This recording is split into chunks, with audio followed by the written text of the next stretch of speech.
Ils sont encore trois, ils sont encore là. Les trois rafales français. Joris Daudet, Sylvain André, Romain Maillot. Les Français font 1, 2, 3. Léon Marchand qui est en train de passer Milan. Léon Marchand remporte son deuxième titre. Champion olympique avec un nouveau record olympique. Ça y est, c'est fait, Pauline. Après les désillusions de Londres, de Rio et de Tokyo, Pauline Ferrand-Prévot, championne olympique de VTT cross-country. C'est la 5e balle de match. C'est celle-là qui compte. L'équipe de France est double championne olympique.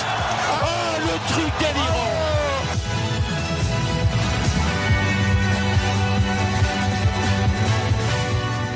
Le Campus Sport Club, tous les mardis soirs, 23h minuit, sur Radio Campus Lille.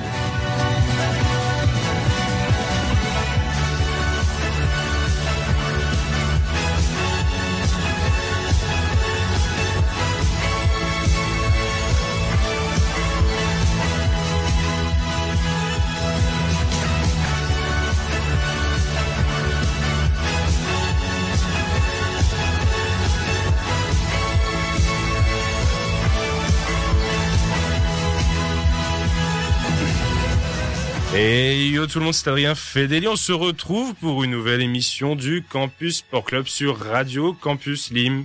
Oui, vous êtes bien sur votre petite radio régionale 106,6. Très heureux de vous avoir à l'antenne pour cette nouvelle heure à parler sport jusque minuit pétante.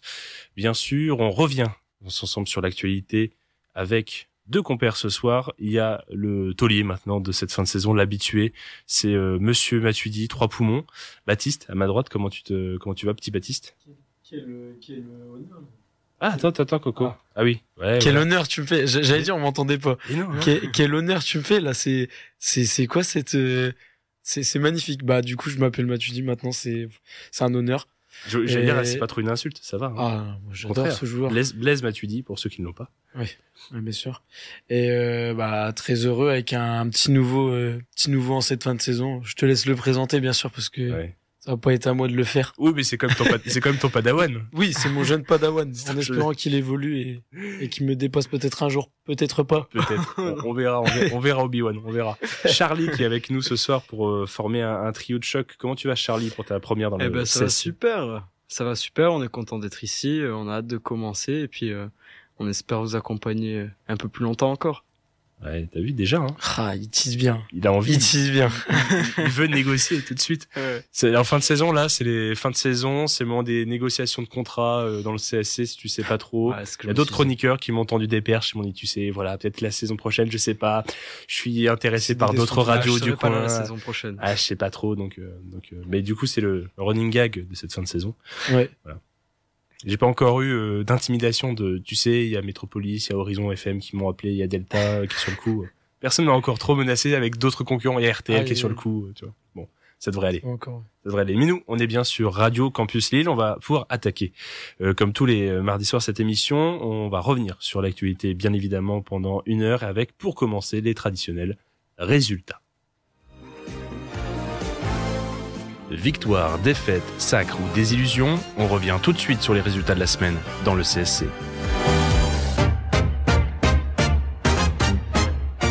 On sent un tout petit peu la différence de voix hein, entre mon jingle enregistré il y a quelque temps et là je suis un peu pris du nez. Je m'entends là. Ça fait une voix hyper grave et une belle voix. Là. Ouais. Ouais, Tu peux faire peur à tout le monde. oui, je peux poser un petit peu les graves. Écoutez. Non, bien sûr, maintenant, je vais essayer d'être gentil, quand même. Oui. Et puis surtout qu'on me comprenne, mais il faut pas hésiter. Pour commencer ces résultats, ça va faire un peu plaisir à Baptiste. On va démarrer avec du vélo, avec du cyclisme. J'aime bien ça. Il y a eu on va me dire, il y a eu des immenses événements ce week-end. Oui, mais il y a quand même des choses qui se sont passées aujourd'hui. On va quand même revenir sur l'actualité d'abord, avec ce dimanche, s'était lancé la 77e édition du Critérium du Dauphiné, la célèbre course à étapes des Alpes françaises qui sert un peu de répétition pour le Tour de France, pour les cadors surtout et leaders des équipes, mais aussi et surtout cette année le glas de la carrière du Français Romain Bardet, alors que l'Espagnol Ivan Romeo de l'équipe Movistar a surpris tout le monde dans le final de la 3e étape ce mardi et partira demain avec le maillot jaune de leader. La vraie star au départ de Brioude, c'était bien Bardet, le natif de la commune. une. D'ailleurs, hier, sur la deuxième étape, le Français de 34 ans a fait tout son possible pour déjouer les pronostics sur un tracé très plat et optimisé pour un final au sprint. Lui qui rêvait de se présenter ce matin avec le jaune sur le dos a fait un bout de chemin en solitaire en fin d'étape, a finalement été bien naturellement repris par le peloton. C'était la victoire au sprint d'un certain Jonathan Milan, je sais jamais il faut le dire à la français. On dit Milan, c'est un italien. Voilà, sinon Milan, ça sera un peu bizarre. En tout cas, il a essayé de faire du spectacle pour sa dernière course en carrière. C'est même pas de l'année, c'est bien sûr en carrière. Le Romain Bardet qui s'arrêtera, qui tirera un trait avec le cyclisme à la fin de ce critérium du Dauphiné. On a eu également un final spectaculaire dimanche sur la première étape avec une photo finish digne des plus prestigieuses de l'histoire du deux roues, à mon humble avis. On a dans un sprint entre Cador la victoire de Tadej Pogačar qui devance sur la ligne Jonas Vingegaard, son meilleur ennemi sur le Tour, et Mathieu Van Der Poel, son meilleur ennemi des monuments. Que dire, et le Belge Remco Evenepoel qui signe la 4e place et qui revient en très grande forme, donc à voir aussi le concurrent. Depuis, Pogačar avait volontairement presque laissé son maillot jaune à Jonathan Milan pour s'éviter aussi tout ce qui était protocole a priori, et sachant qu'il allait bien évidemment plus tard essayer de le reconquérir. Et on aura demain un petit contre-la-montre d'ailleurs de 17,4 km, duquel partira donc Ivan Romeo avec le jaune, mais talonné à 17 secondes par un Français, Louis Barret, d'Intermarché Wanty, qui est deuxième à 17 secondes. Très personnellement, je ne le connais pas. Je sais pas du tout si l'un de vous... Pas du tout. Je connais pas très bien la carrière du bonhomme. De nom, oui, mais la carrière, pas du tout. Non. Bon, voilà, en tout cas. Peut-être que c'est l'occasion d'en voir un qui se révèle, un petit jeune. Ouais, je sais pas si sur le chrono il est très bon, donc. Je sais pas. Plus Martinez ou Sexas, là, sur le chrono. Ouais. Côté français, en tout cas. Côté français, en tout cas, ouais, sinon. Il y a un Mathieu Van Der Poel qui reste 5e au général à 29 secondes du leader. Tadej Pogačar est 9e à 1 minute 6 secondes. Voilà. Et d'ici dimanche, tout est évidemment possible. On parle des Alpes françaises. C'est toujours très excitant. Un petit tour par le basket à présent, aussi bien en France qu'aux États-Unis. Il y a l'enjeu en ce moment. On pense bien sûr à nos équipes bleu-blanc-rouge. Je dois même me resserrer de mon téléphone au cas où pour vérifier quand même les derniers résultats. Il y avait ce soir un match entre Monaco et l'Asvel. Tu as peut-être l'un de vous l'a suivi? Moi un petit peu, ouais. Parce que c'est vrai que c'est pas évident cette année de suivre la Betclic Elite. Il faut avoir DAZN. Il faut avoir DAZN. Bon, ceux qui suivent la Ligue 1 du coup ont l'occasion d'avoir DAZN. Donc t'as pu suivre la rencontre, tu l'as trouvé dans son ensemble. Je rappelle du coup Monaco qui l'a emporté 91-86, voilà, qui a remporté sa série 3 victoires à 1 et qui est donc qualifié en finale. Mérité pour la Roca Team? Bah mérité, oui, parce que Monaco, bien sûr, ils ont beaucoup plus de qualité dans leur effectif. On sait que c'est des équipes qui vont loin dans les compétitions européennes. Maintenant, là, c'est dommage. On aurait pu avoir un Game 5 un petit peu de folie, sachant que là, Lyon-Villeurbanne était en train de mener à 9 minutes. Au dernier quart-temps, il menait de plus de 6 points. Donc, un petit peu déçu de pas avoir ce petit Game 5. Petit regret. Petit regret, ouais. Parce qu'ils ont fait une belle campagne, l'Asvel, c'est pas rien. Ouais. Bon, les Monégasques qui avaient eu la bonne idée de prendre le match 2 à la LDLC Arena à Lyon et d'égaliser donc dans la série après avoir perdu le match 1 là-bas. Et ils ont confirmé ensuite le break à la maison samedi soir en l'emportant 74-64 afin de s'offrir à nouveau à domicile une 3e victoire synonyme de finale. Et avant ça, c'est le Paris Basket qui a validé dimanche sur le parquet de Bourg-en-Bresse son ticket en finale de Betclic Elite. Une victoire 103-93 au match 3 après les 2 premières signées à domicile mercredi et vendredi. 3-0, contrat largement rempli pour Nadir Ifi et son entraîneur Thiago Splitter, qui défieront donc Monaco en finale à partir de dimanche dans une série au meilleur des 5 matchs, tout pareil. Et c'est le remake de ce fait de la finale de l'an passé avec à l'époque quand même une bonne domination de la Roca Team qui avait amplement dominé les Parisiens. Pas certain que le schéma se reproduise cette année, en tout cas dans les mêmes conditions. Bon voilà. Je parlais bien sûr des États-Unis aussi. C'est un poil plus sérieux par contre outre-Atlantique. On a déjà démarré les finales NBA. Ça se passe entre le Thunder d'Oklahoma City et les Pacers d'Indiana. Ça tient toutes ses promesses. Battu à domicile à la dernière seconde au match 1, le Thunder a égalisé dans la nuit de lundi à mardi en dominant Tyrese Haliburton et ses partenaires 123-107. Ce même Haliburton, joueur le plus clutch de l'histoire sur une série de playoffs, encore à mon humble avis, mais je pense que statistiquement on n'en est pas loin. L'or était tombé sur la tête en rentrant le shoot de la gagne 2 jours plus tôt, toujours à Oklahoma City, à 3 dixièmes du gong, pour un succès 111-110, avant d'être repris donc ce soir, mais de quoi donner un léger avantage, en tout cas avantage du terrain pour les Pacers qui vont accueillir les 2 prochains matchs chez eux. Ils vont accueillir de ce fait. Et dans le doute, tu sais, t'accueilles chez quelqu'un d'autre. C'est jamais. Moi, j'accueille chez mon voisin et il y a d'autres événements par là-bas. Franchement, vous l'aviez vu venir ce final clutch du match 1 avec encore Tyrese, parce que Tyrese Haliburton, j'ai sous-entendu le joueur le plus clutch peut-être de l'histoire d'une série de playoffs. Il a déjà été décisif dans les dernières secondes des précédentes séries contre Milwaukee, contre Cleveland, contre les Knicks. C'est quand même fou ce qu'il est capable de faire. En fait, statistiquement, on peut parler, si tu veux, de joueurs clutch, mais c'est pas un record historique. Justement, si on veut parler de record historique, on devrait plutôt aller du côté d'OKC et parler de Shai Gilgeous-Alexander qui, à la suite du Game 2 justement, il a dépassé Allen Iverson. Je sais pas si ça vous parle. Oui, bien sûr. En marquant pour un public peut-être plus vieux que nous, Allen Iverson, début des années 2000, The Answer, la réponse aux Sixers. Oui. Et pour les auditeurs qui jamais s'y retrouvent pas, tu vois. Et ben justement, c'est quoi, c'est une question? Non, j'apporte des précisions. Non, pardon. Non, mais justement, Allen Iverson, il avait en 2001, il me semble, ouais, justement, en finale de NBA, il avait marqué un cumul de 71 points sur les 2 premiers matchs.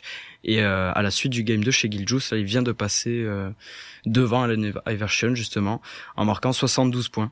72 points, donc très intéressant. C'est beau. Mais pour en revenir à Tyrese Haliburton, joueur très clutch, il me semble qu'il y a une stat qui dit environ 70% des shoots clutch justement en fin de match. Là, il fait gagner un nombre de matchs exceptionnels. Lui qui était il y a pas longtemps justement, je sais pas si vous avez vu la stat. Joueur le plus surcoté. Joueur le plus surcoté, voilà, de tous les joueurs de NBA ont voté comme si Tyrese. Et là, c'est le retour, c'est le revers. C'est le revers de la médaille, et donc Tyrese Haliburton qui vient fermer des bouches un petit peu avec le respect. Ça va. On en parlera un peu plus tard dans l'émission de ces finales NBA. On a décidé d'en faire un point débat. Ça sera tout à l'heure. On reviendra là-dessus. Je vais bien sûr passer sur du football. C'était inévitable. On va quand même parler de notre équipe de France avec une 4e édition de la Ligue des Nations qui s'est achevée ce week-end à Stuttgart et à Munich en Allemagne. Défait par l'Espagne 5-4 d'un côté et par le Portugal 2-1 de l'autre. La France et l'Allemagne se sont retrouvés dimanche après-midi à Stuttgart pour la petite finale. Le match pour le bronze. Les Bleus l'ont emporté 2-0 et ont ainsi terminé à la 3e place de cette Ligue des Nations. Le gardien Mike Maignan s'est illustré plus d'une fois en première période pour maintenir à flot le navire tricolore face aux grosses occasions pour le coup de la Nationalmannschaft. L'équipe d'Allemagne a pensé se procurer un penalty et inscrire l'ouverture du score avant la mi-temps, mais 2 faits de jeu revus et corrigés par la VAR. Une aubaine pour le capitaine français Kylian Mbappé qui, dans le même temps additionnel de cette première période, en a profité pour ouvrir le score avant de profiter d'un contre très favorable pour le coup, faire une grosse mésentente de la défense, de partir en contre-attaque et de servir face au gardien Michael Olise qui n'avait plus qu'à la pousser dans le but vide. Donc nos Français qui terminent 3e, mais le soir même, plus intéressant encore, c'était la finale à l'Allianz Arena entre l'Espagne tenant du titre et le champion inaugural, le Portugal, entre le joyau de 17 ans, Lamine Yamal, si je puis dire, et la légende et le vétéran Cristiano Ronaldo, 40 ans. Alors, on a très peu vu le premier. Le second s'est illustré en égalisant à 2 partout en seconde période pour la CSAO. Un match très disputé, poussé en prolongation, puis jusqu'au tir au but ensuite. La séance qui a souri au Portugais du Parisien Nuno Mendes, buteur étincelant même tout au long de la rencontre pour offrir au pays ibérique son 2e titre et un 3e trophée avec l'Euro 2016. C'est quand même costaud, cette histoire. Ouais, comme tu l'as dit, il y en a un qu'on a très peu vu, c'est Lamine Yamal qui était attendu, et Nuno Mendes, il a été exceptionnel. J'ai vu que Nuno Mendes avait été élu MVP du Final Four. Ouais. C'est pas étonnant. C'est pas étonnant. Parce que déjà contre l'Allemagne, moi, il y a une image qui m'a marqué. C'est Ronaldo qui est devant Lamine Yamal et qui fait ça.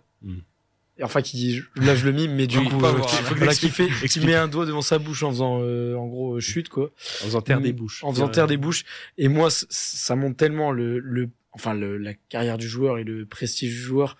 Et qui dit quand même, attention petit, calme-toi, j'ai quand même la carrière devant moi, là, Même si le but est un peu, comment dire, il se le procure pas tout seul, enfin, il est un peu avantagé, mais ça reste un but en finale de Cristiano Ronaldo. Faudrait voir. Il va quand même le chercher. Faudrait quand même voir quel est le premier but qu'il a inscrit lors d'une finale, qu'importe la compétition. Je pense que tu dois remonter à ses 17-18 ans. C'est-à-dire que 22 ans plus tard, il inscrit encore des buts en finale. Il est fort, le bonhomme. Il est exceptionnel. Très fort. Très très fort. Un peu de rugby. Maintenant, suite et fin du dénouement du top 14, le championnat de France a livré samedi soir sa 26e et dernière journée de saison. régulière. J'ai dit saison régulière, je sais pas si on parle de saison régulière en tout cas. Une soirée riche en émotions et en sensations, avec des fins heureuses et un peu moins glorieuses pour certaines équipes, avec une rencontre plus que déterminante d'un côté et de l'autre du classement entre l'Union Bordeaux-Bègles et Vannes.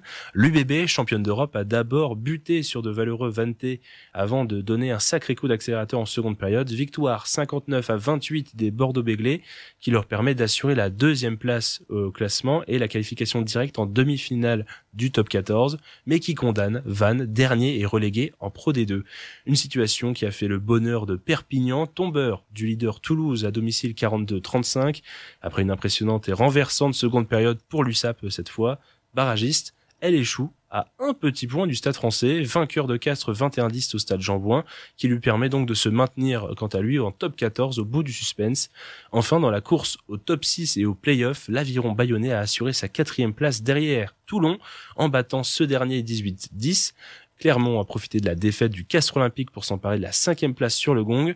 Des Castrés qui ont eu quand même chaud aux fesses, mais qui sont bien les derniers qualifiés en play-off, 6e de l'exercice, pour un point d'avance sur La Rochelle battu par Pau 32-18. Un peu de handball, parce que ça concerne un peu la région et ça me touche, c'est mon sport de cœur, le handball.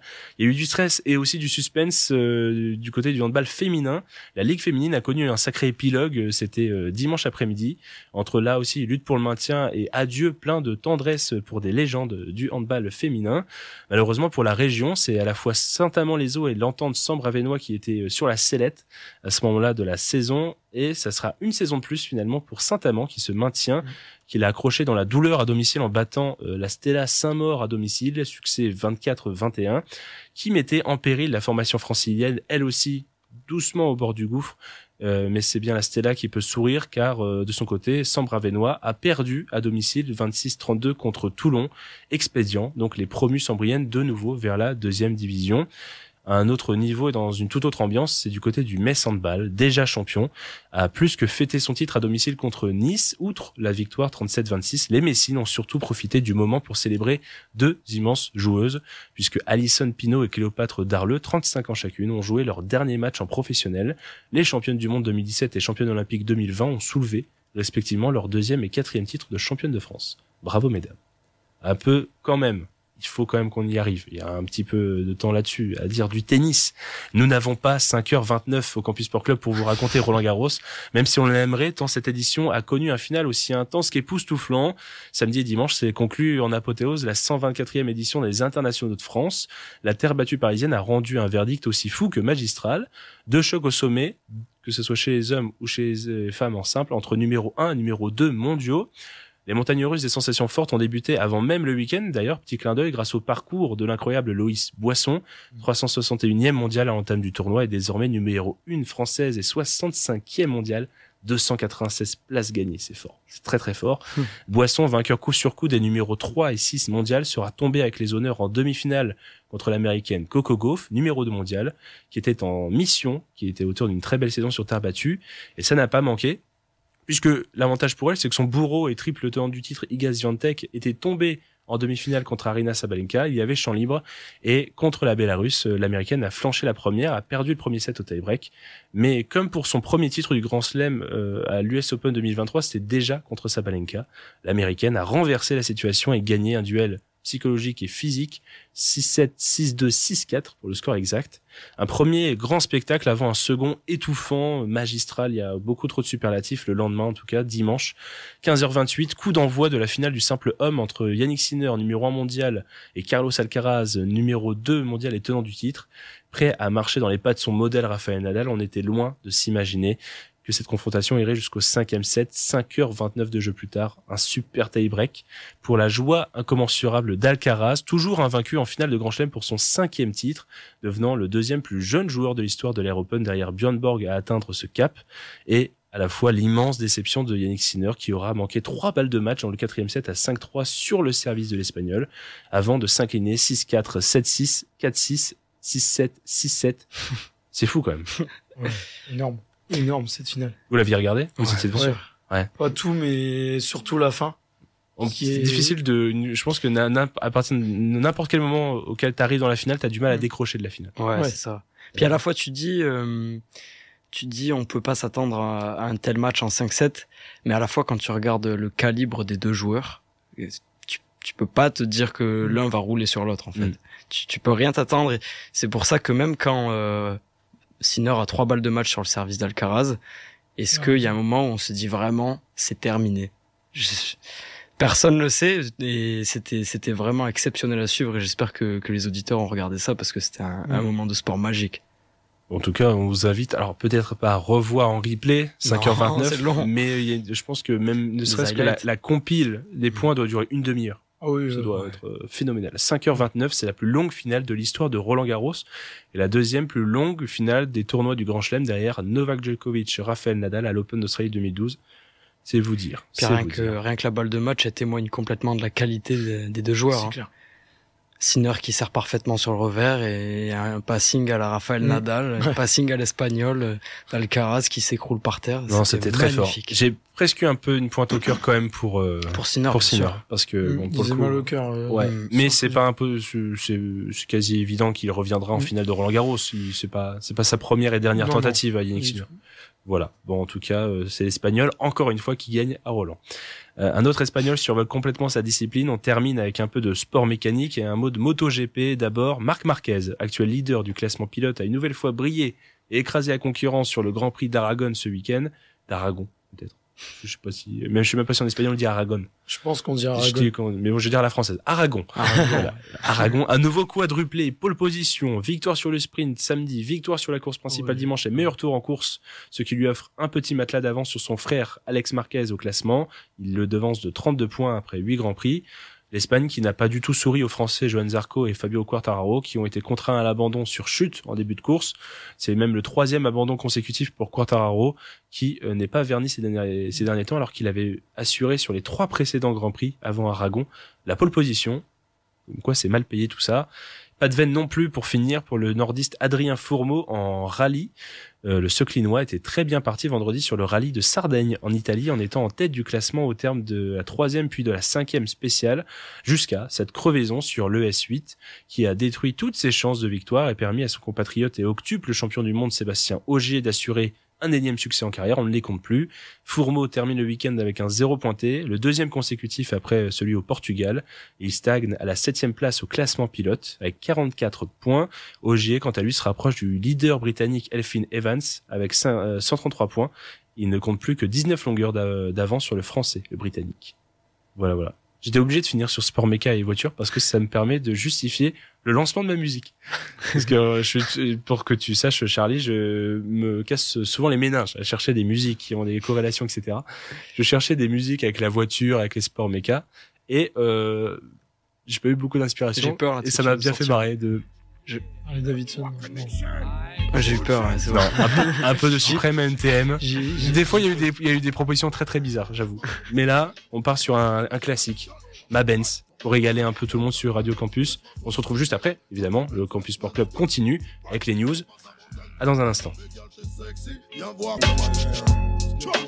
Ma Benz, à l'instant sur Radio Campus Lille 106,6. On est de retour dans le Campus Sport Club pour parler, non pas de Mercedes, quoique on aurait pu parler de Formule 1, mais non, on va bien parler de sport et de plein d'autres événements. Après les résultats, il est l'heure de parler des news. Je vais chercher le petit jingle puisque c'est Baptiste qui va s'y coller dans un très court instant. On parle justice, derby du Nord ou encore 24 heures du Mans. Tour d'horizon de l'actualité sportive dans le Campus Sport Club. Erratum, je fais mon mea culpa. C'était un jingle précédent, celui-là. C'est donc, pas grave. Donc c'est pas du tout le menu. Non. On va pas parler derby du Nord, voilà. Bon. Faut préciser. On va parler de dopage. Pas maintenant. On va commencer d'abord. On ferait pas un petit tour d'abord du mercato? Bah oui, quand même. Petit tour du mercato, c'est toujours important. On n'est pas encore en juillet qu'on parle déjà de mercato. Mais il y a des très grosses infos. Ah bah dis-nous tout. Et la première, c'est Ryan Cherki qui a signé maintenant un contrat de 5 ans avec Manchester City. L'Olympique Lyonnais va donc encaisser plus de 40 millions d'euros dans l'opération pour l'attaquant international maintenant français. J'avais déjà une petite question pour vous. Que pensez-vous du coup du transfert de Cherki à City? Est-ce que c'est une bonne recrue pour Guardiola? Est-ce que c'est Guardiola compatible? c'est super. Moi, dans un effectif aussi étoffé que City, c'est super compliqué à juger, je pense. Je trouve que déjà le point numéro 1, avant même du joueur et du profil de jeu, c'est le montant.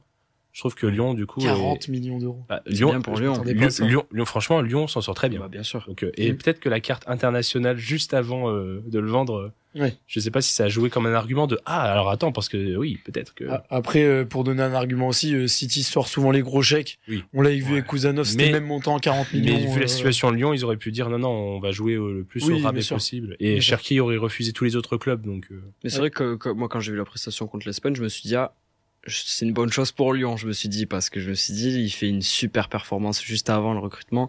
Mais sinon, pour répondre à ta question, moi, j'ai pas trop compris ce recrutement. Je suis super content, j'aime beaucoup Cherki, donc je suis super content pour lui, c'est une super opportunité. Mais en fait, il leur manque un milieu de terrain. À City, ils perdent De Bruyne, ils ont Rodri qui est toujours blessé, ils ont besoin d'un milieu de terrain. C'est déjà blindé en attaque, ils ont recruté Marmouche l'année dernière, etc.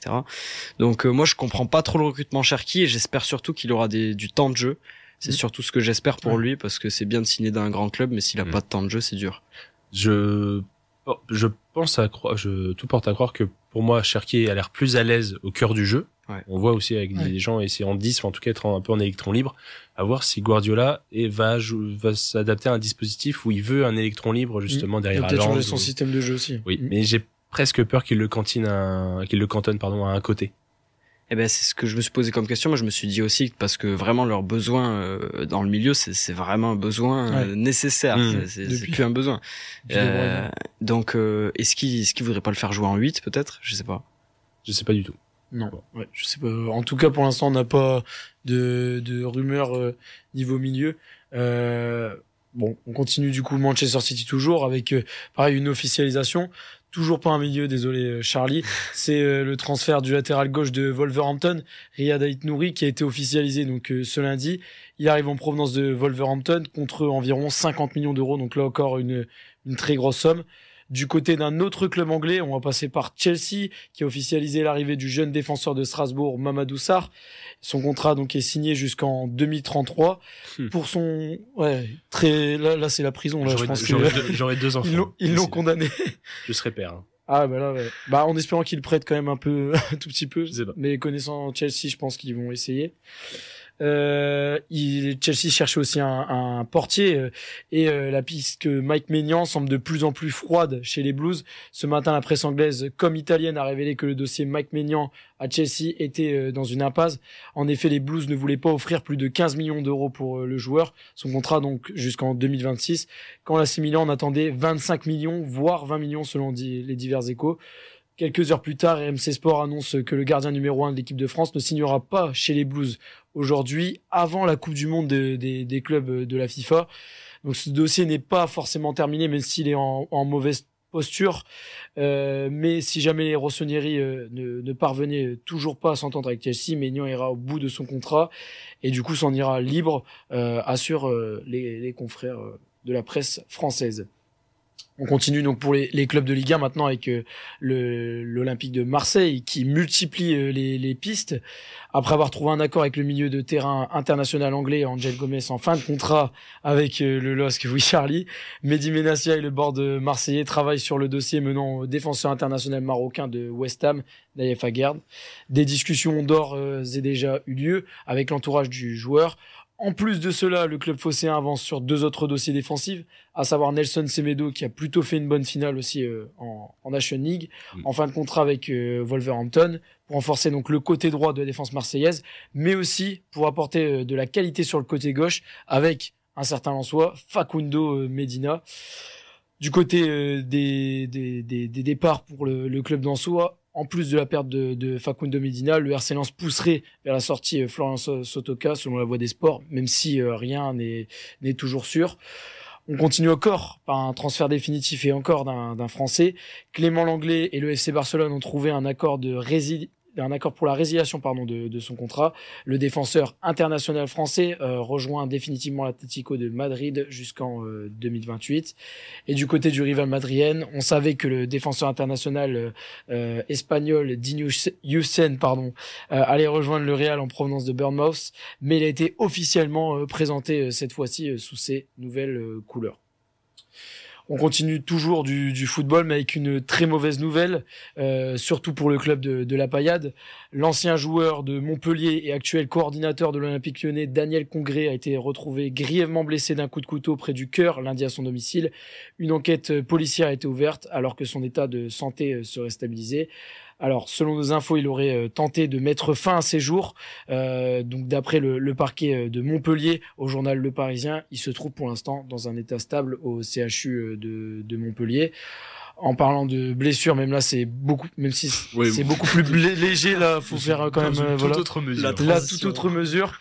Avec la blessure du peut-être futur Ballon d'Or et vainqueur de la Ligue des Champions, Ousmane Dembélé. Le Français a été touché à la cuisse lors du rassemblement avec l'équipe de France. Il devait être forfait pour le début de la Coupe du Monde des clubs. Il va néanmoins effectuer sa rééducation aux États-Unis avec le reste du groupe parisien. Ouais, c'est pas plus mal qu'il ait cette excuse pour souffler aussi quand même le bonhomme. Je pense qu'il n'est pas indispensable au PSG à la Coupe du Monde des clubs. Ils ont d'autres. Non, ils ont beaucoup d'autres. On l'a vu, de toute façon, le banc était important. On en a parlé. Les internationaux français, s'ils pouvaient souffler pour nous, ça serait bien. On continue avec de la F1. Oh, ça va aller vite. Ouais. Formula One a dévoilé ce mardi le calendrier de la saison 2026 avec à nouveau 24 Grands Prix. Comme attendu, le Grand Prix d'Émilie-Romagne à Imola disparaît au profit de celui de Madrid placé en septembre. Les courses à Miami et au Canada se suivent désormais, même si elles sont séparées par 2 week-ends sans course. Ça veut dire que, comme évoqué au moment de la prolongation jusque 2031, le Grand Prix de Monaco se disputera le premier week-end de juin. On continue du coup maintenant avec de la petite balle jaune. Interrogé hier par la BBC, Andy Murray, donc qui n'entraîne plus Novak Djokovic depuis une courte collaboration, a affirmé qu'il était prêt à coacher de nouveau. Il n'a pas manqué de remarquer l'impact positif de son expérience avec, selon lui, l'un des meilleurs joueurs de tous les temps. Il a expliqué au micro de la chaîne anglaise: je pense que je le ferai à nouveau, mais je ne pense pas que cela arrivera immédiatement. Alors moi j'avais encore une question pour vous. Quel prochain joueur pourrait coacher selon vous Andy Murray à l'avenir, court ou lointain? C'est une question super large. Ah oui, c'est une question très large. C'est très large et difficile à répondre. Il faut coacher un joueur qui déjà n'est plus d'entraîneur, et actuellement sur le circuit, il y en a pas beaucoup. Il y a Djoko du coup qui a plus d'entraîneur depuis avant Roland Garros, avec sa séparation de Murray, mais on n'a pas de joueurs qui sont sans entraîneur. Donc moi je penserais pourquoi pas un petit Gabriel Diallo, jeune Canadien qui a beaucoup de qualité, le fait qu'il soit très jeune, l'expérience d'Andy Murray qui fait partie du Big Four, pourquoi pas. Je le vois bien se tourner vers un jeune. Ouais, bien sûr, c'est peut-être forcément plus l'éclosion d'un joueur que un joueur confirmé, affirmé. Parce que c'est vrai quoi, cette collaboration avec Novak Djokovic a été plus jolie sur le papier que sur le terrain. C'est-à-dire que là, on a aimé l'image. Mais... Ouais, c'est ça, voilà. C'est ça. Mais qu'est-ce qu'il a à lui apporter? Il a tout gagné, Djoko, donc et bien plus que Murray, donc ouais, un petit peu incompréhensible, mais je te rejoins, Adrien, sur ce point-là, qui doit se tourner vers un jeune joueur. Et moi, je pense à un Gabriel Diallo. Ok. C'est un beau prono. Beau prono, ouais. Cote à 20. Cote à 53. On va parier maintenant. On finira, Baptiste, CNews sur de l'Ovalie, s'il te plaît. De l'Ovalie avec Théo Costosek qui a annoncé mettre un terme à sa carrière à seulement 25 ans.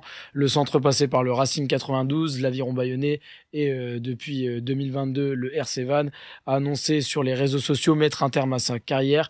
Il dit donc après plus de 20 ans à jouer avec ce ballon ovale, c'est avec beaucoup d'émotion que je suis contraint de mettre un terme à ma carrière de joueur de rugby professionnel.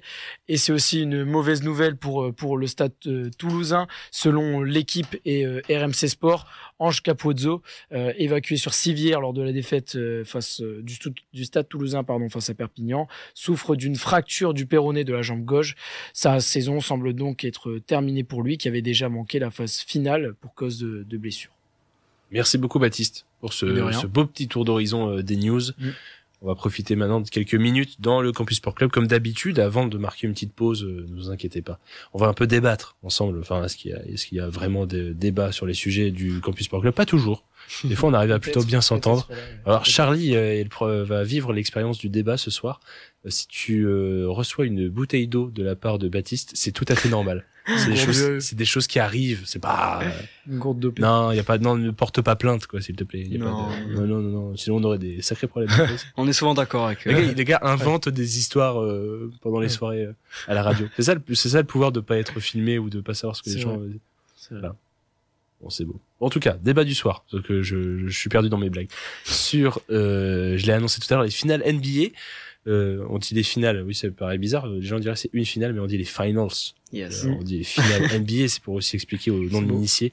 La question, moi, que je me posais pour ce petit débat du soir, c'est jusqu'où vont tenir les Indiana Pacers. Sous-entendu, voilà, que sur le papier, on a une très belle finale avec un surprenant candidat de l'Est qui a remporté la conférence Est, qui sont les Pacers d'Indianapolis, avec notamment, donc j'ai souligné Tyrese Haliburton ou Pascal Siakam en tête d'affiche. Pour l'instant, Indiana est à 1-1 dans la série, grâce à ce tir, comme je l'ai dit, à 3/10 de seconde, voilà, et un poil de cul de chance dans le match 1. OKC, Oklahoma City, qui a très bien répondu dans le match 2 en dominant à domicile les Pacers. On se retrouve à 1-1. On va se diriger maintenant du côté d'Indiana pour la suite de la série avec 2 matchs là-bas.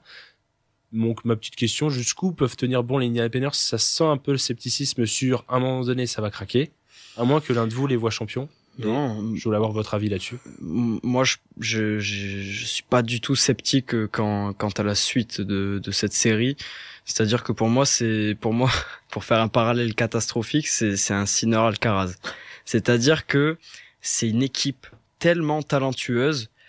J'en parle parce que c'est vraiment une équipe que j'apprécie depuis des années, que j'aime beaucoup leur type de jeu, en fait. C'est vraiment une équipe qui joue très collectif.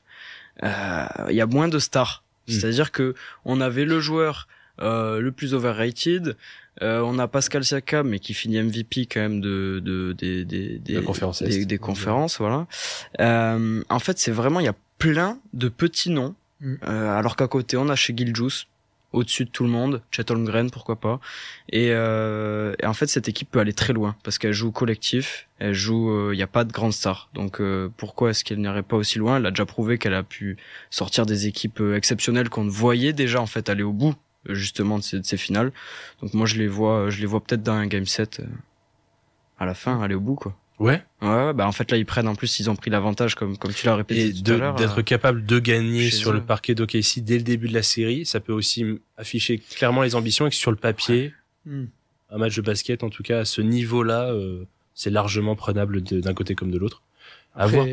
Peut-être voir ce que Oklahoma ne roule pas sur Indiana. Parce que tu parles d'un petit poil de cul de chance sur ce shoot d'Haliburton. Moi je parlerais d'un poil de cul d'audace et de génie dans cette équipe, parce que vraiment ils ont toutes les qualités pour aller au bout. Et Baptiste, moi en fait j'ai peur que ça soit ça le petit plus de chance qui finisse par trahir du coup les Pacers, sachant qu'au match 2 en plus Oklahoma clairement mené, donc je pense que ça peut craquer.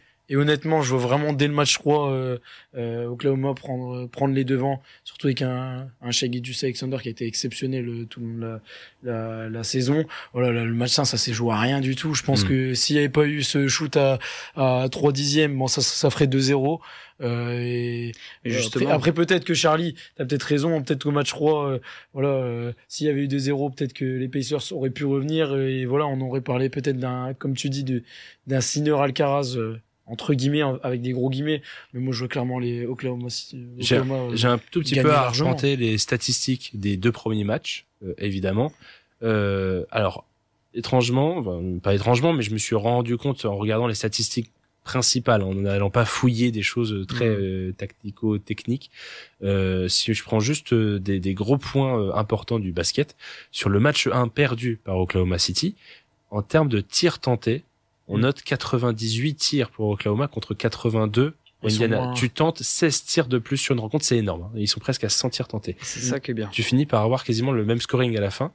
Et les pertes de balles sont de 7 pour Oklahoma contre 25 pour Indiana. Sur le papier, tu m'affiches ces stats-là, tu dois te dire que l'écart doit être de 20 à 30 points minimum.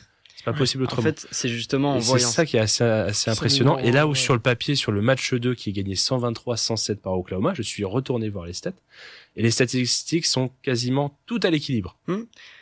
C'est fou. C'est justement que quand tu parlais tout à l'heure de ce coup de chance, moi je te parle vraiment de, en fait c'est un plan de jeu, c'est-à-dire que Indiana c'est ça, Indiana c'est une équipe qui arrose, Indiana c'est une équipe qui va perdre beaucoup de ballons. En tout cas qui ne s'arrête jamais. Hein, qui ne s'arrête jamais et qui on l'a vu, match 1. Ils sont menés largement. Ils sont ne doivent pas, ils sont pas censés remonter. C'est la première des 1183, il y a eu 1183 situations dans l'histoire des playoffs NBA où une équipe était menée de 9 points à 3 minutes du terme en playoff, en finale NBA. Et c'est la première des 1183 situations de l'histoire où l'équipe gagne. C'est pour ça que Baptiste, quand tu dis, je pense que maintenant ils vont un petit peu se faire rouler dessus par un grand Shai Gilgeous. On a déjà un grand Shai Gilgeous et en fait on a vu dans cette série, à chaque fois on a eu une équipe. On a eu Minnesota, on parlait d'Anthony Edwards. On a eu Denver, on parlait de Jokic. On a eu Boston, on parlait de Tatum. Et c'est des équipes qui sont plus en lice. C'est des équipes qui sont plus en lice parce qu'on veut se reposer sur une star, on veut se reposer sur un joueur. On l'a vu, c'est dans tous les sports pareil. Le foot, c'est pareil avec le PSG. C'est plus des stars, c'est un collectif et franchement j'ai hâte de voir, suivez bien les auditeurs parce que ça va être des finales très très intéressantes. Et en termes d'équilibre, je trouve aussi je me suis noté les 5 meilleurs scoreurs de chacun des deux matchs. Sur le deuxième match, ils sont tous en tout cas, il y a 5 joueurs de chaque côté qui sont à 14 ou plus. Ce qui est pas anodin en finale NBA. Puis du côté d'Indiana, les 5 meilleurs marqueurs est entre 17 et 14 points. Et que les 5 meilleurs marqueurs d'OKC est entre 34, parce qu'il y a Shai Gilgeous dans l'eau, mais sinon est entre 20 et 15 points. Ça montre les vraies forces collectives de ces deux équipes. Mais d'un côté, t'as quand même l'atout chez Gilgeous Alexander, MVP de saison régulière pour le souligner quand même, qui pour l'instant tient très bien son rang. On lui espère aussi pas de pépins physiques. Non. Est-ce que en cas de coup de moins bien de chez Gilgeous, Indiana va vraiment renverser la série? En fait, un coup de moins bien de chez Gilgeous, ça peut aussi amener. Ah d'accord, je suis né à 28 points. Pardon, j'ai mal joué aujourd'hui. Non, mais un coup de moins bien, bien sûr, ça les mettrait pour le coup vraiment dans le mauvais, ça les mettrait dans le mal. Mais ça n'empêche pas qu'en fait il y ait peut-être vous savez une certaine énergie qui de vestiaire. Ouais, voilà, c'est ça, qui pour gagner pour lui. Il a tout fait, donc essayer de gagner pour lui. Il le mérite complètement son titre d'MVP. Mais je vous invite vraiment à regarder du côté des Pacers d'Indiana. En dehors de ces deux joueurs qu'on nomme, Siakam et Haliburton, des joueurs comme Aaron Nesmith, Miles Turner, que ce soit défensivement ou offensivement, parce que des fois c'est pas des Haliburton qui vont mettre énormément de shoot à 3 points exceptionnels. Lui il peut justement mettre comme au game 1 le point important du match en ayant fait un match catastrophique. Alors que eux à côté c'est des mecs assez réguliers qui vont shooter à 3 points quand ils sont ouverts et en fait c'est des points plus que cruciaux. Donc, encore plus à ce moment-là de la saison. Ouais. On se dirige du coup pour finir ce débat. On est un peu obligé, le temps nous l'impose. Les Pacers qui vont avoir 2 matchs à domicile dans cette série. Pour le coup, les Pacers, pour l'instant depuis le début de ces playoffs, c'est 2 défaites en 8 matchs à domicile. C'était les matchs 3 contre Cleveland et contre les Knicks, alors qu'ils menaient déjà 2-0. On peut leur accuser le coup, un petit relâchement on a l'avance. Mais bon, ça signe quand même le niveau des bonhommes. Et on est plutôt bon là-dessus. Oui, typiquement ils sortent Cleveland et OKC, c'était les deux équipes un petit peu. C'était les deux équipes invaincues toute la saison. C'est les meilleures équipes de chaque côté. C'est exactement ça, c'était les 2 meilleures équipes de toute la saison. Et il y avait des Donovan Mitchell, des Darius Garland et ils leur ont roulé dessus. C'est fou. Voilà. Bon, petite pause musicale, messieurs, pour reprendre notre souffle, notre salive. Vous marquez un petit temps de pause, vous qui nous écoutez sur Radio Campus Lille. J'ai cherché aussi une petite musique en lien avec le basket. Un petit truc cool, sympa, un peu de Katy Perry. Avec Swish Swish. Je sais pas si ça vous parle. Pas du tout. Si t'adores Katy Perry, Baptiste. Moi j'adore, mais je le dirais pas. Ah oui, ok, pardon. Chanson secrète. On est en direct, excusez-moi. Secrète. Allez, à tout de suite. Swish Swish de Katy Perry avec un featuring Nicki Minaj, j'ai oublié de le préciser. À l'instant sur Radio Campus Lille 106,6. Vous êtes bien de retour, on est bien de retour plutôt à l'antenne pour parler de sport dans le Campus Sport Club. Toujours en compagnie de Baptiste et Charlie. Après Baptiste, c'est au tour de Charlie de se coller la suite de cette émission. C'est tout de suite l'heure des immanquables et du baptême du feu, donc pour notre petit nouveau. Après hier, place à demain et prochain rendez-vous sportif de la semaine dans les immanquables.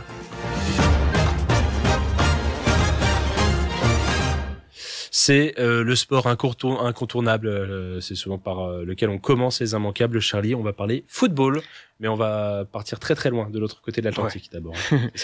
On va parler football, on va partir très très loin puisqu'on va du côté de l'Amérique du Sud, puisque cette nuit, dans la nuit de ce mardi jusqu'au mercredi, l'Argentine affrontera la Colombie et le Brésil affrontera le Paraguay dans le cadre des qualifications pour la Coupe du Monde de 2026. Alors je vous rappelle rapidement le programme. Les 6 premiers se qualifient directement pour la Coupe du Monde et le 7e passe par les barrages. Alors l'Argentine et le Brésil sont bien placés, mais tout reste ouvert derrière. Attention, le Paraguay est déjà 3e. Mais le plus important, c'est le début de l'Euro Espoir U21 pour nos Bleus, et l'équipe de France affrontera le Portugal. C'est une belle affiche dans ces phases de groupe, mais avant cela, un autre match sera à suivre dès 18h, Espagne-Slovaquie. Donc l'objectif sera évidemment de sortir dans les 2 premiers du groupe pour rallier les quarts de finale. Et l'intégralité de cet Euro moins de 21 sera à suivre sur Beansport. À l'affiche encore de l'Euro 21 avec notamment l'Angleterre, l'Allemagne et les Pays-Bas qui joueront tous à partir de 21h jeudi, et deuxième match de nos Bleuets samedi. Ils affronteront la Géorgie, donc c'est un match dans leur corde. Et puis on leur souhaite de gagner cela. Pour les fans de foot, ou plutôt même de divertissement, je parlerai. C'est dans la nuit de samedi à dimanche, 2h du matin précisément, que débutera la Coupe du Monde des clubs qui se déroule aux États-Unis et qui a fait tant parler. L'Inter Miami ouvrira le bal face au club saoudien Al Ahly, mais si vous n'êtes pas tenté par cette affiche, ce qui peut se comprendre. Des beaux matchs sont programmés notamment avec un remake de la phase de Ligue en Ligue des Champions, PSG Atlético Madrid. Alors ce sera l'occasion de voir un petit peu notre Paris Saint-Germain prendre sa revanche sur le bus espagnol de Diego Simeone qui avait tenu le PSG en échec 2-1, on se souvient, en novembre dernier. Ces rencontres sont à suivre dès 21h sur DAZN. Un petit prono, le club qui va gagner, Baptiste? Cette Coupe du Monde des clubs. C'est dur. Logiquement le favori c'est le Paris Saint-Germain. Après la Ligue des Champions, c'est dans la continuité, voilà. Bon, je pense que je vois pas un club des États-Unis ou un club d'Arabie Saoudite malheureusement s'imposer. OK. Je pense que le PSG la gagnera pas parce que comme on l'a dit, Dembélé, on a plein de joueurs qui vont souffler. Ils ont tellement un effectif profond, étoffé que moi ça me choquerait pas de les voir gagner. On va découvrir, c'est nouveau. C'est aussi tout nouveau, tout ça. Par exemple. Après le football, du 2 roues. Du cyclisme. La 4e étape du critérium du Dauphiné, on en parlait tout à l'heure dans les résultats. Elle aura lieu demain, mercredi, à 14h15. Pour l'instant, c'est l'Espagnol Ivan Romeo, comme tu l'as précisé, Adrien, de l'équipe Movistar qui garde le maillot jaune. Et toutefois, il est suivi de près, à 17 secondes, par notre Français Louis Barre, de l'équipe Intermarché Wanty. Donc c'est évidemment une course à suivre de près, et toute la semaine. Mais si vous deviez en voir qu'une, retenez surtout la 7e étape, samedi 14 juin, l'étape reine de ce critérium de Dauphiné. Un parcours taillé pour les grimpeurs, avec plus de 4000 mètres de dénivelé quand même, ça va faire mal aux jambes, et on sait que c'est là que les cadors du général vont devoir se dévoiler. Donc petit clin d'œil à notre petit français Romain Bardet, notre vieux français maintenant. C'est un terrain parfait pour un coureur comme lui, parce qu'il connaît par cœur ses routes alpines, et à 34 ans, il dispute probablement, même sûrement, l'un de ses derniers Dauphinés. Donc on se souvient de ses grosses échappées les années passées, et ce serait beau de le voir à l'attaque ce samedi, avec sûrement une ambiance à la hauteur dans ces Alpes françaises. Fou. Et au Dauphiné. On reste sur du français, d'ailleurs, par un peu de petite balle jaune. Il y en a qui jouent cette semaine. Petite balle jaune tennis, c'est après Roland Garros que commencent les premiers tournois sur gazon avant Wimbledon. Alors Stuttgart et Hertogenbosch ouvrent le bal, 2 ATP 250 disputés par les hommes. Et on a quelques Français engagés du côté de Stuttgart, notamment avec Coco Moutet, Pierre Hugerbert, Arthur Hinderknecht, Quentin Lys et Giovanni Pecci-Pericard qu'on va devoir surveiller. Ils ont tous passé leur premier tour, mais toutefois je vous propose qu'on garde un œil sur Hugo Humbert, présent du côté d'Hertogenbosch, lui, car bien que pas au top en ce moment, hein, suite à quelques pépins physiques, on connaît sa qualité de jeu sur gazon, ce qui est selon moi aussi un petit peu sa surface de prédilection, donc gardez un œil sur lui. On va parler basket, donc on a déjà parlé basket, plus précisément Betclic Elite, on l'a dit tout à l'heure, Lyon-Villeurbanne s'est fait écarter face à Monaco. Monaco qui rejoindra le Paris Basket sur un meilleur des 5 matchs. L'intégralité des finales sera retrouvée sur DAZN. La première finale se jouera dimanche 15 à partir de 16h30. Et pour les leftos, ou plutôt les couches-tard, le Game 3 des NBA Finals vous donne rendez-vous à 2h30 du matin. Les Pacers vont recevoir OKC pour la première fois dans cette série. Le Game 4 se jouera quant à lui ce samedi à 2h30 également. Vous pourrez tout suivre sur Beansport. Ouais, il faudra avoir des belles poches sous les yeux. Ah ouais, c'est ça. Ou alors se lever tôt. Ou se lever très tôt. Oh non, bon, on verra. Il y a les replays pour ça. Du rugby, de l'Ovalie aussi. De l'Ovalie, c'est les quarts de finale du top 14. Vendredi 13, Bayonne reçoit Clermont dans un stade Jean Daugé qui s'annonce encore une fois bouillant. Le vainqueur pourrait bien croiser la route du stade toulousain par la suite. À suivre sur Canal+. Et toujours sur Canal, le samedi à 18h, Canal+ nous diffusera l'affiche Grenoble USAP dans le cadre des relégations. Est-ce que Grenoble montera en top 14 ou est-ce que l'USAP entamera une sorte de descente aux enfers en Pro D2? Réponse samedi 18h. Un petit peu de mécanique pour nos férus de sport. Auto, prenez votre mal en patience car votre tour viendra avec les 24 heures du Mans qui débuteront ce samedi à 16h.